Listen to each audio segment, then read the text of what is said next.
Muito bem, a gente segue aqui com a pauta número 2. Vamos falar então sobre estatais aqui do governo do Paraná. No caso, a Compagás aí teve a concessão por mais 30 anos confirmada e o governo do Paraná, portanto, começa a dar os primeiros passos para o processo de privatização da empresa. O atual contrato só iria vencer em julho de 2024, mas o governo do estado decidiu antecipar a renovação da concessão, uma medida que foi oficializada no Diário Oficial do Estado e também por um anúncio de mercado feito pela Copel. A Compagás é um ativo da Companhia Paranaense de Energia. A Copel tem 51% das ações da Compagás em sociedade com a Commit, que é a dona de 24,5% das ações, e também com a Mitsui, que tem os outros 24,5%. Então, segundo o governo do Paraná, com a iniciativa, deve existir uma expansão de atendimento para o interior do estado, investimentos para desenvolver o uso do gás natural e também, diz o governo, um novo sistema regulatório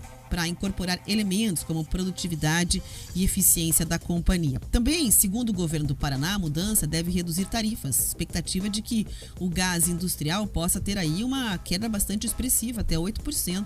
A tarifa também deve baixar para os usuários de gás encanado residencial. Então, renovação da concessão por mais 30 anos também dá início aí a uma etapa importante para dar início à privatização da Compagás, que foi uma promessa, inclusive, do governador Ratinho Júnior durante a diplomação da Justiça Eleitoral. Falou sobre o assunto, né? Na ocasião, o Ratinho disse que a expectativa ainda era terminar logo essa privatização até a metade desse ano. Tem pressa o governo, portanto, para resolver a situação. Para renovar a concessão da Compagás, pagou a empresa ao governo do estado 508 milhões de reais. Depois da posse aí realizada em Ratinho Júnior, também disse como é que o estado pretende investir esse dinheiro, 508 milhões de reais. Vamos acompanhar aí o que disse o governador.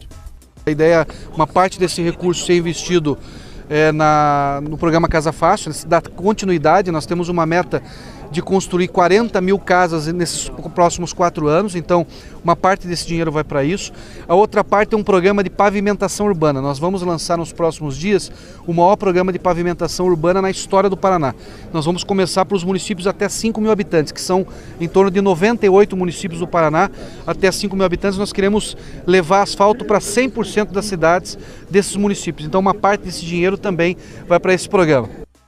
Bom, então, segundo a nova concessão, existe uma mudança aí no cálculo do lucro da Compagás. Antes, o modelo só considerava investimentos da empresa e agora essa remuneração é feita por eficiência, limitada a 9,12% dos investimentos.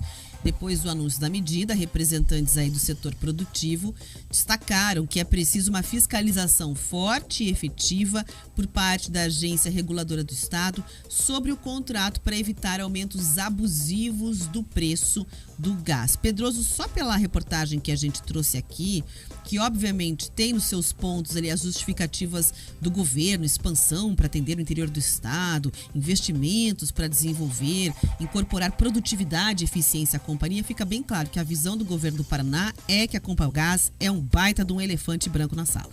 Olha, eu entendo que grande parte dessas estatais que hoje são controladas pelo Estado, elas acabam tendo um custo de gestão para o governo muito alto, menos talvez até do que um elefante branco ou um problema a ser gerido.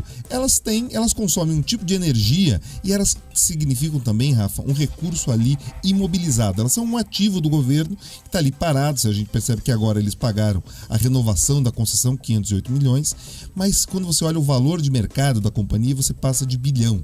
Então você tem a condição, quando você enxerga, né, o percentual que pode ser pago, que pode ser revertido ao governo do estado, ele tem o potencial de virar absolutamente investimentos melhores para o estado e mais do que isso, você perde essa possibilidade de ter esse custo de gestão que nesse momento as empresas vêm sendo bem geridas, a Copel vem sendo bem gerida, a Sanepar idem.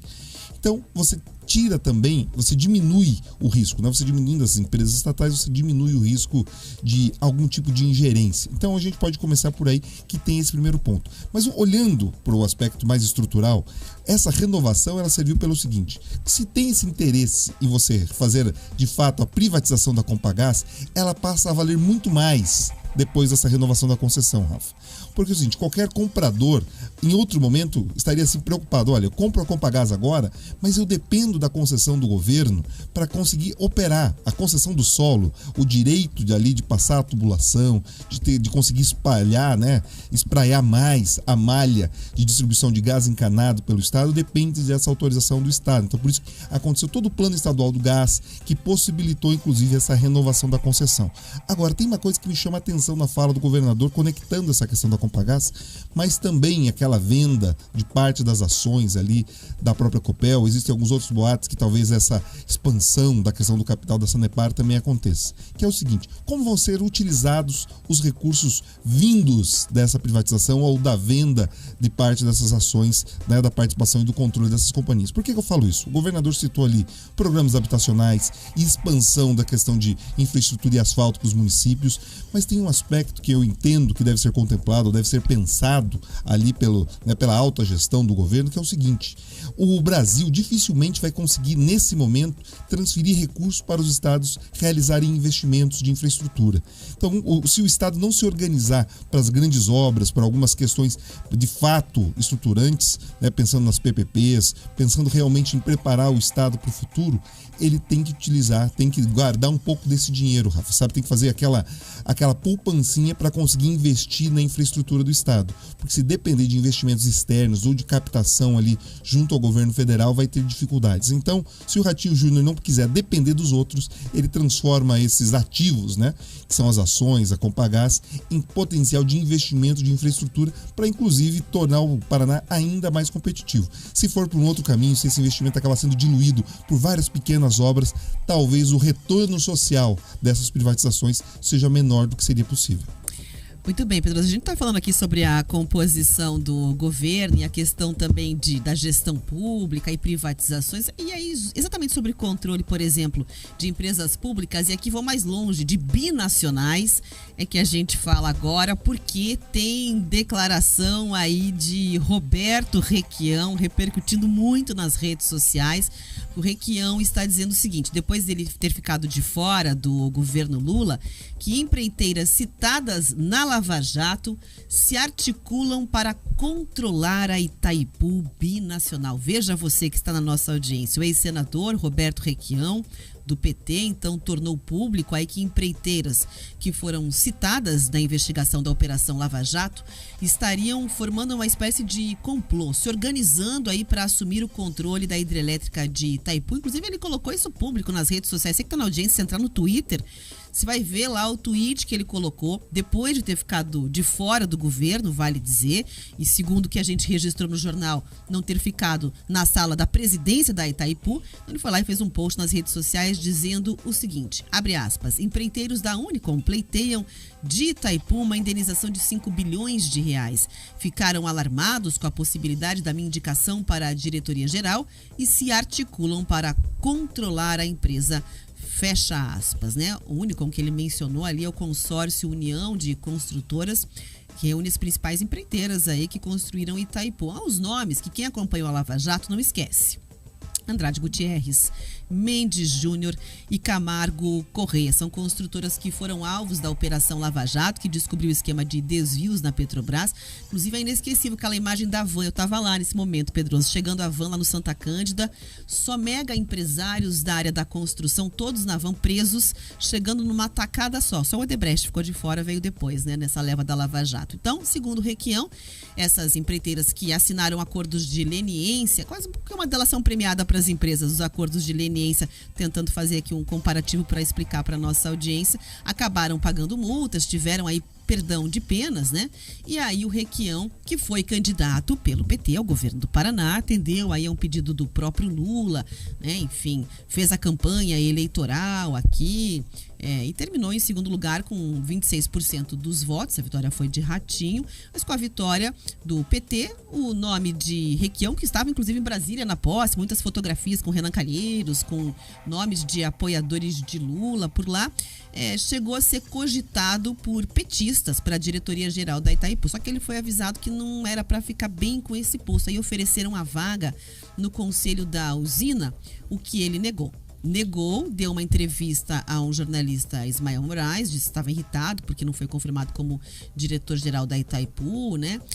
Que não se procura um prêmio consolação, alguma coisa nessa linha. E na sequência já veio com essa informação, então, dizendo que as empresas estariam assim estarrecidas com a possibilidade da indicação dele para a diretoria geral e se articulam para controlar a empresa. Só dar um crédito aqui que tem a matéria completa lá no RIC+, feita pelo jornalista Marcos Souza, que é a âncora desse jornal. Pedro, está aí, portanto, Requião e Itaipu rendendo, hein, nos últimos tempos.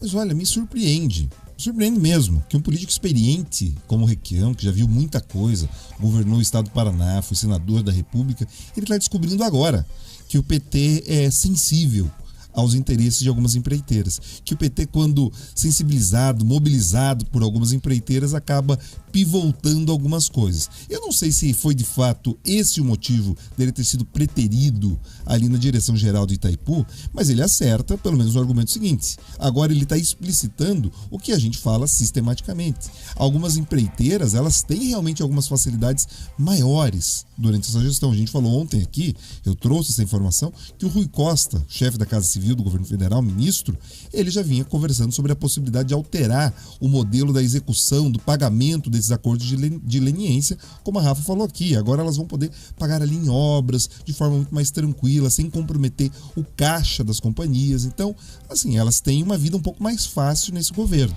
Então, só que agora o Requião resolveu explicitar, Rafa, depois talvez de ter algumas negativas. Eu fico absolutamente... Agora sou eu que fico perplexo, né? Como alguns políticos, eles passam a descobrir as incoerências dos partidos que eles estão depois que alguns interesses são negados. A gente falou ontem aqui do União Brasil, como alguns deputados começaram a gritar, ficaram revoltados quando eles perceberam que não seriam contemplados com o fundo partidário, fundo eleitoral. Agora algumas pessoas que não recebem determinados cargos começam a gritar, a apontar os defeitos.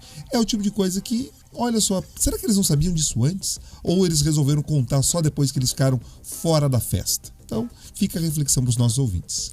É isso, Pedroso. A gente acompanha que quando as divergências acontecem, o que ficava em clima de bastidor e todo mundo na foto oficial, agora vai parar nas redes sociais ou mesmo na plenária da Assembleia Legislativa, né? Que é o que a gente veio registrando em relação à União Brasil também. Opa, quando a briga acontece, ganha a informação. É impressionante. Daí as verdades aparecem, né? Parece aquela briga de casal, né? No momento de tensão vai saindo só verdade, né? Depois fica aquele climão, torta de climão, enfim. Fico imaginando depois da reunião do diretório do PT, as pessoas olhando e falam, puxa, Ricardo, o que é isso? É a nova realidade. Mas tem DR desse jeito que você está mencionando, Pedroso, que depois o casamento vai pro litigioso. Mas não retoma a relação, não. Mas o que aconteceu talvez na época do Mensalão. Opa, teve aquela briga pública lá do Roberto Jefferson e o Zé Dirceu, acabou indo pro litigioso. Os dois acabaram sendo recolhidos, vamos dizer assim. Não sei se a gente pode falar que as pessoas foram presas, né? A gente tinha aquele problema sobre alguns termos que deveriam ser evitados de alguma forma. Então eles acabaram sendo recolhidos, vamos tratar assim, para ficar mais gentil com os envolvidos.